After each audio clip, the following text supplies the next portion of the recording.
क्योंकि गुड़ से जो हमारा गला है और जो भी वो है वो ठीक हो जाता है। अजवाइन से जो हमारा पेट है, पेट में जो गैस बनता है वो भी ठीक हो जाएगा, भूख नहीं लगता वो भी ये बिल्कुल ठीक हो जाएगा, और खांसी हो और आपके गले में इन्फेक्शन हो बिल्कुल ये ठीक हो जाता है। इस तरह आपने पूरा गुड़ के साथ इसको पकाना है। जब तक ये गुड़ अच्छे से पिघलता नहीं तब तक इसको आपने पकाना है।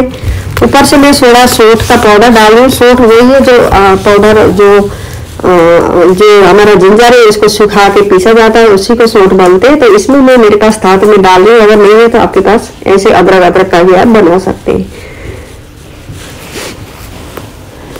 सबको पूरे को हम अच्छे से मिक्स करेंगे।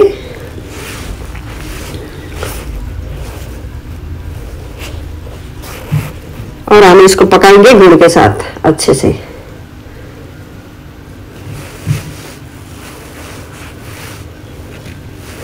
ये देखिए ये अच्छे से पक गया है गुड़ के साथ और ये बिल्कुल रेडी हो गया है।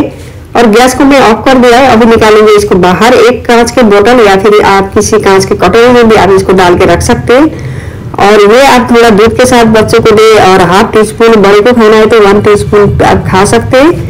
तो ये बहुत अच्छा दवाई है आपके लिए और आपके पेट के लिए, आपके खांसी जुकाम के लिए। तो आप इस तरह बनाए तो मेरे रेसिपी को जरूर ट्राई करें। अगर आपको अच्छा लगे तो प्लीज मेरे चैनल को सब्सक्राइब करना और साथ में जो बेल आइकन है उसको दबाना ना भूलें, ताकि मैं जो भी वीडियो डालूं आप तक पहुंच जाएगा। तो मेरी रेसिपी आप लोगों को कैसे लगी जरूर आप कमेंट करके बताना।